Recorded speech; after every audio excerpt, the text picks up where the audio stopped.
ಚಪ್ಪಲಿಯನ್ನು ತಗೊಳ್ಳಿ. ಅದಕ್ಕೆ ಸ್ವಲ್ಪ ಎಣ್ಣೆಯನ್ನು ಚಿಮ್ಮಣಿಯನ್ನು ಹಿಂಗೆ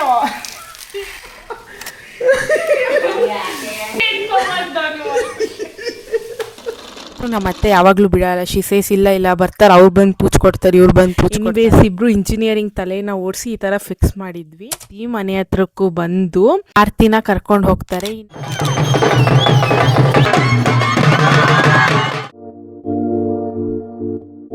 ಎಲ್ರಿಗೂ ನಮಸ್ತೆ, welcome back to my YouTube channel. And if you are new to my channel, hi, I am Tejaswini. And ಇವತ್ತು ನಾವು ಆ್ಯಕ್ಚುಲಿ ಇದ್ಕಿದ ಬೇಳೆ ಸಾರನ್ನ ಹೇಗೆ ಮಾಡ್ತೀವಿ ಅಂತ ನಿಮಗೆ ತೋರಿಸ್ತೀನಿ. So let's go. ರಿಕ್ವೈರ್ಡ್ ಅಂದರೆ ಈರುಳ್ಳಿ, 1.5 ಈರುಳ್ಳಿ, ಒಂದು ಸ್ವಲ್ಪ ಶುಂಠಿ, ಆಮೇಲೆ 1 ಗೆಡ್ಡೆ ಬೆಳ್ಳುಳ್ಳಿ, ಆಮೇಲೆ ಇದು 1 ಫುಲ್ ಈರುಳ್ಳಿನ ಒಗ್ಗರಣೆ ಕಟ್ ಮಾಡಿ ಇಟ್ಕೊಂಡಿದ್ದೀನಿ. ಆಮೇಲೆ ಇದು 1 ಹೋಳು ಕಾಯಿ ತುರಿ, ಆಮೇಲೆ ಕಾಶ್ಮೀರಿ ರೆಡ್ ಚಿಲ್ಲಿ ಪೌಡ್ರ್ ಮತ್ತು ನಾರ್ಮಲ್ ಮನೆ ಖಾರದ ಪುಡಿ ಮಿಕ್ಸ್ ಮಾಡಿದ್ದೀವಿ, ಮತ್ತು ಧನಿಯಾ ಪುಡಿ. ಈಗ ಮಾಡೋಣ ಬನ್ನಿ. ಬೆಳ್ಳುಳ್ಳಿ ಮತ್ತು ಶುಂಠಿ ಹಾಕೊಂಡು ಫ್ರೈ ಮಾಡ್ಕೊಂಡ್ಬಿಡ್ಬೇಕು ಗೋಲ್ಡನ್ ಬ್ರೌನ್ ಆಗೋವರೆಗೂ. ಈಗ ಈರುಳ್ಳಿ ಆಲ್ಮೋಸ್ಟ್ ಗೋಲ್ಡನ್ ಬ್ರೌನ್ ಆಗಿ ಫ್ರೈ ಆಗಿದೆ. ನೆಕ್ಸ್ಟು ಈಗ ಈ ರುಬ್ಬಿರೋ ಕಾಯಿ ಇದೆಲ್ಲ ಮಸಾಲಾನ ಹುರ್ಕೊಂಡಿರೋ ಬಾಣಲೆ ಒಳಗಡೆ ಹಾಕ್ಕೊಬೇಕು. ನೆಕ್ಸ್ಟ್ ಇದಕ್ಕೆ ಧನಿಯಾ ಪುಡಿ ಖಾರದ ಪುಡಿನೂ ಹಾಕಬೇಕು.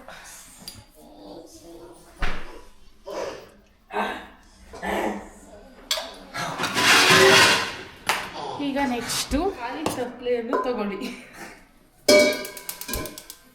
ಅದಕ್ಕೆ ಸ್ವಲ್ಪ ಎಣ್ಣೆಯನ್ನು ಹಾಕಿ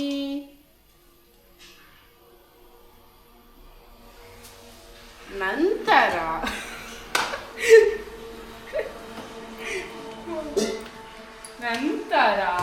ಎಣ್ಣೆ ಕಾಯ್ದ ನಂತರ ಈರುಳ್ಳಿಯನ್ನು ಹಾಕಿ. ಎಣ್ಣೆ ಕಾಯ್ದೆಲ್ಲ ಇಲ್ಲ, ಕಾಯ್ದೈತೆ ಸಾಕೋದು. ಸ್ಟೀಲ್ ಮಾಡಲಿ, ಸ್ಟೀಲ್ ಅಲ್ವಾ, ಅದಕ್ಕೆ ಚಿಮ್ನಿ ಆನ್ ಮಾಡೋದು ಬಿಡುವ.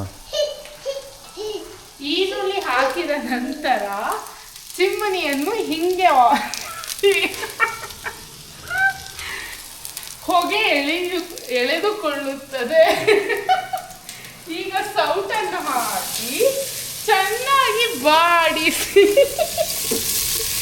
ಈರುಳ್ಳಿ ಗೋಲ್ಡನ್ ಬ್ರೌನ್ ಆಗೋವರೆಗೂ ಚೆನ್ನಾಗಿ ಬಾಡಿಸಿ. ಇದಾದ ನಂತರ ಇಕ್ಕಿದ ಕಾಳನ್ನು ತಂದು ಅದರೊಳಗಡೆ ಹಾಕಿ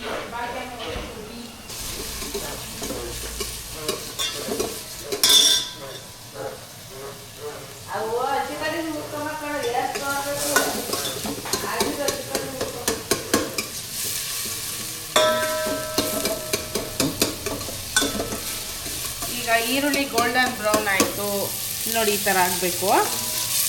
ಚೆನ್ನಾಗಿ ಗೋಲ್ಡನ್ ಬ್ರೌನ್ ಆದ ನಂತರ ಇಕ್ಕಿದ ಕಾಳನ್ನು ಹಾಕಿ. ಇಕ್ಕಿದ ಕಾಳನ್ನ ಇಂಗ್ಲೀಷಲ್ಲಿ ಏನಂತಾರೆ ಸರ್?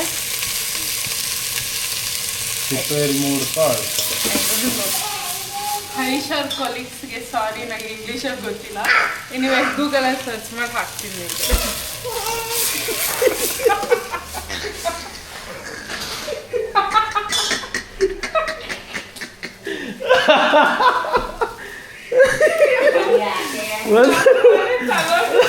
ಗುಲ್ಡಾಗ ರಪ್ಪನ ಮಾಡ್ಕೊಂಡ ಇದು ಚೆನ್ನಾಗಿ ಎಣ್ಣೆಲ್ ಫ್ರೈ ಎಲ್ಲ ಬಿಟ್ಟಲ್ಲ, ಶೇಮ್ ಆಗೋಯ್ತು ಒಳ್ಳೆ ಅಲ್ಲ. ಅಲ್ಲ, ಅವನು ಹೋಗಿ ಬಂದು ಅಪ್ಪಕ್ಕೆ ಇಟ್ಕೊಂಡ್ಬಂದವನು.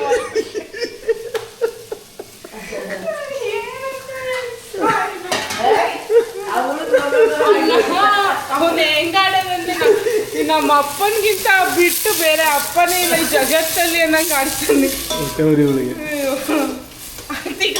ಬಂದು ಬೀಳು ಅಂದಿದ್ರ. ನೆಕ್ಸ್ಟ್ ಬನ್ನಿ ಇದಿ ನಮ್ಮ ಅಸೋಸಿಯೇಟ್ ಕಮ್ಮಿ. ಈಗ ಈ ಹುರ್ಕೊಂಡಿದ್ವಲ್ಲ ಅದೆಲ್ಲ ಒಂದು ಸ್ವಲ್ಪ ಹುರ್ಕೊಂಡಿದ್ದೆ. ಯಾಕೆ ಬೈದೆಲ್ಲ ನಿಂಗೆ ಯಾಕೆ ಹುರ್ಕೊಂಡೆ? ಮಸಾಲೆ ಹಂಗೆ ಹೇಳ್ಬೇಕು, ಮಸಾಲೆ ಹುರ್ಕೊಂಡಿದ್ದು ಅದೆಲ್ಲ ಸ್ವಲ್ಪ ಆರಿದೆ. ಈಗ ಅದನ್ನ ಮಿಕ್ಸಿ ಜಾರ್ ಒಳಗಡೆ ಆರಿದೆಯಾ? ಅದಕ್ಕೆ ರೆಕ್ಕೆ ಇದೆಯಾ? ಯಾರಕ್ಕೆ ಡ್ರೈ ಆರ್ಸ್ ಹೊಡೆದ್ಬಿಡ್ತೀನಿ. ಮತ್ತೆ ಕರೆಕ್ಟಾಗಿ ಆರಿದೆ ರೆಕ್ಕೆ ಬಂದೈತೆ ಅದು ಕಾರ್ಕೊಂಡು ಹೋಗಿ. ಹಾಂ ರೆಕ್ಕೆ ಅಲ್ಲ ರಿಷೋರೆ, ಕೂಲ್ ಆಗಿದೆ ಕೂಲ್. ಯಾಕೆ ಕನ್ನಡ ಬರಲ್ಲ, ಏನು ಇಂಗ್ಲೀಷ್ ಯೂಸ್ ಮಾಡ್ತಿದ್ಯಾ? ಆರಿದೆ ಅಂದರೆ ಕನ್ನಡದಲ್ಲಿ ಫ್ರೆಂಚ್ ಲ್ಯಾಂಗ್ವೇಜ್ ಹೋಗಬೇಕು ಸುಮ್ಮನೆ. ತಣ್ಣಗಾಗಿದೆ ತಣ್ಣಗಾಗಿದೆ. ಈಗ ಅವರೆಕಾಳು ಫ್ರೈ ಆಯ್ತಾ, ಅದಕ್ಕೆ ಇನ್ನು ಮುಂಚೆನೇ ನೀರು ಚೆನ್ನಾಗಿ ಕುಚ್ಚಿಕೊಂಡಿದ್ದೀನಿ, ಅದು ತೋರಿಸಿ. ಅದನ್ನ ಉಳಿಬೇಕು.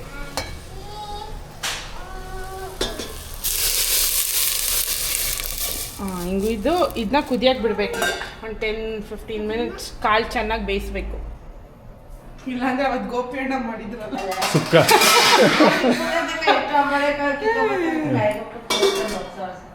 ಅಯ್ಯೋ ನೀರು ಬೇಯಕ್ಕೆ ಸ್ಟಾರ್ಟ್ ಆಗಿದೆ. ಸೊ ರುಚಿಗೆ ತಕ್ಕಷ್ಟು ಉಪ್ಪನ್ನು ಹಾಕಿ. ನಮ್ಮ ಮನೆ ಹೊಸ ಬಟ್ಟೆ ಎಲ್ಲ ತಿಂತಾವ್ ನೀನು. ಹೇ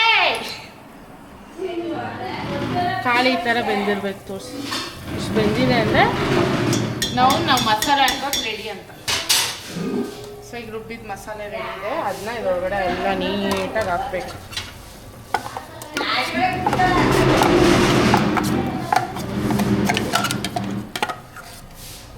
ಇನ್ನೂ ಸ್ವಲ್ಪ ಇದೆ.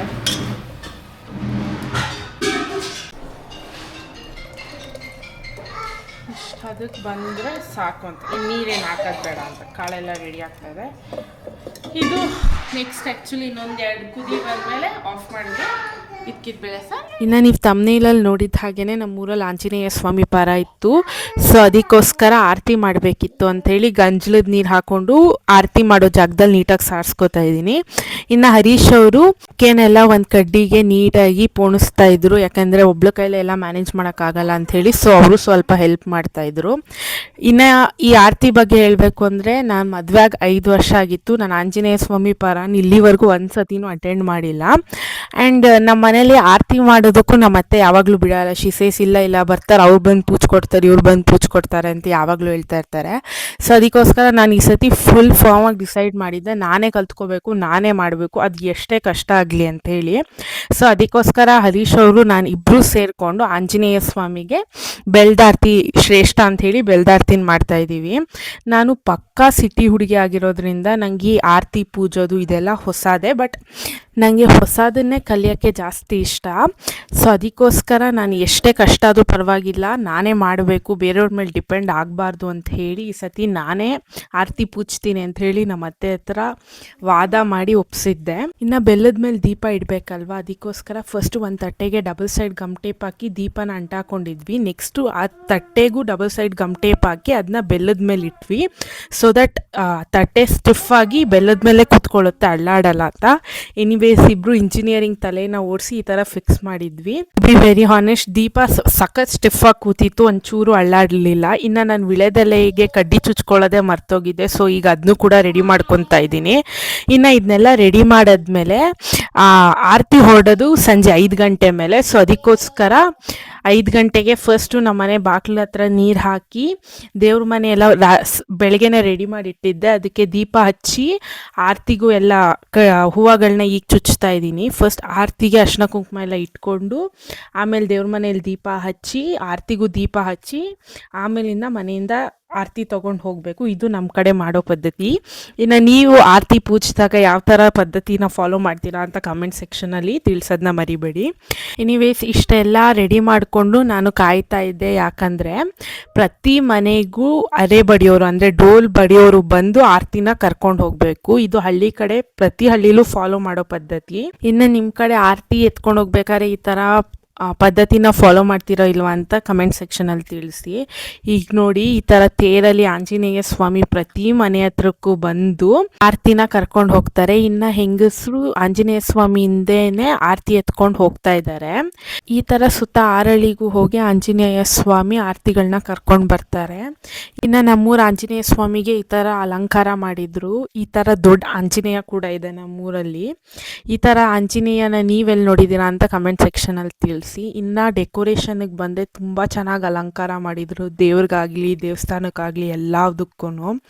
ಇನ್ನು ಆರತಿಗಳ ವಿಷಯಕ್ಕೆ ಬರೋದಾದರೆ ಈ ಥರ ಬಣ್ಣ ಬಣ್ಣದ ಆರತಿ ನೋಡೋಕ್ಕೆ ಚೆಂದ, ಮತ್ತು ಯಾವ ಥರ ಆರತಿಗಳನ್ನ ಪೂಜಿಸ್ತಾರೆ, ನಾವು ನೆಕ್ಸ್ಟ್ ಟೈಮ್ ಯಾವ ಥರ ಪೂಜೆ ಮಾಡಬೇಕು ಅನ್ನೋದು ಎಲ್ಲನೂ ನಾನು ಈ ಸತಿ ಆರತಿ ಪೂಜಿರೋದ್ರಲ್ಲಿ ನೋಡಿ ಕಲ್ತ್ಕೊಂಡೆ. ಯಾಕಂದರೆ ಒಂದಕ್ಕಿಂತ ಒಂದು ಡಿಫ್ರೆಂಟಾಗಿ ರೆಡಿ ಮಾಡಿದರು ಆರತಿಗಳನ್ನ. 2 ಕಣ್ಣು ಸಾಲ್ತಾ ಇರಲಿಲ್ಲ ನೋಡೋಕ್ಕೆ. ಹರೀಶ್ ಅವ್ರು ಹೇಳ್ತಾಯಿದ್ರು, ನೀವು ಅಷ್ಟು ಮಾಡೋಕ್ಕೆ ಹೇಳ್ತೀರ, ಅವ್ರು ಎಷ್ಟು ಚೆನ್ನಾಗಿ ಪುಚ್ಕೊಂಬಂದಿದ್ದಾರೆ ನೋಡಿ ಅಂತೇಳಿ.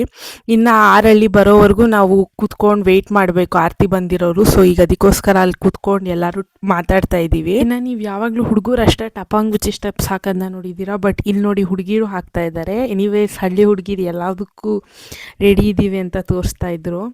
ಇಷ್ಟೆಲ್ಲ ಆಗೋ ಅಷ್ಟರಲ್ಲಿ ಪಟಾಕಿ ಕೂಡ ಹೊಡಿತಾ ಇದ್ರು. It was totally A festival feeling ನನಗೆ. ಇನ್ನು ಸುತ್ತ 6 ಹಳ್ಳಿಯವ್ರು ಬರೋ ಅಷ್ಟರಲ್ಲಿ ಆಲ್ಮೋಸ್ಟ್ ಟೈಮ್ ಬಂದು 8 o'clock 8:30 ಆಗಿತ್ತು. ಇನ್ನು ಆರತಿಗಳು ಬಂದಮೇಲೆ ಈ ಥರ ಅರೆ ಬಡಿಯೋರು ಪಂಜಿಡಿಯೋರು ಎಲ್ಲರೂ ಆರತಿಗಳನ್ನ ದೇವಸ್ಥಾನ ಸುತ್ತ ಕರ್ಕೊಂಡು ಹೋಗ್ತಾರೆ. ಈ ಥರ ಎಲ್ಲ ಆರತಿನೂ ದೇವಸ್ಥಾನ ಸುತ್ತ 3 ರೌಂಡ್ ಬರಬೇಕು. ಈ ಥರ ಪದ್ಧತಿನ ನಾವು ಫಾಲೋ ಮಾಡ್ತೀವಿ. ಇನ್ನು ನೀವು ಆರತಿ ಪೂಜಿಸಿದಾಗ ಈ ಥರ ಎಲ್ಲ ಫಾಲೋ ಮಾಡ್ತೀರಾ ಇಲ್ವಾ ಅಂತ ಕಮೆಂಟ್ ಸೆಕ್ಷನಲ್ಲಿ ತಿಳಿಸೋದನ್ನ ಮರಿಬೇಡಿ. ನೀವು ನೋಡ್ತಾ ಇರ್ಬೋದು ಆರತಿಗಳು ಎಷ್ಟು ಚೆನ್ನಾಗಿದೆ ಅಂತ. ಇದೆಲ್ಲ ಆದಮೇಲೆ ಆಚೆ ವೀರ್ಗಾಸೆ ಕೂಡ ನಡೀತಾ ಇತ್ತು, ಅದ್ರ ಕ್ಲಿಪ್ಪಿಂಗ್ಸ್ ಕೂಡ ಆ್ಯಡ್ ಮಾಡಿದ್ದೀನಿ, ಇಂಟ್ರೆಸ್ಟ್ ಇದೆ ಚೆಕ್ ಮಾಡಿ.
ಇದಾಗಿತ್ತು ಹಳ್ಳಿ ಸೊಸೆಯಾಗಿ ನಾನು ಹೇಗಿದ್ದೆ ಒಂದಿನ ಅನ್ನೋ ವ್ಲಾಗ್. ಹೋಪ್ ನಿಮ್ಗೆಲ್ಲರಿಗೂ ಈ ವ್ಲಾಗ್ ಇಷ್ಟ ಆಯಿತು ಅನಿಸುತ್ತೆ. ಇಷ್ಟ ಆದರೆ ಲೈಕ್ ಶೇರ್ ಸಬ್ಸ್ಕ್ರೈಬ್ ಮಾಡ್ಕೊಳ್ಳೋದನ್ನ ಮರಿಬೇಡಿ. ಮತ್ತೆ ಸಿಗ್ತೀನಿ ಇನ್ನೊಂದು ವ್ಲಾಗಲ್ಲಿ.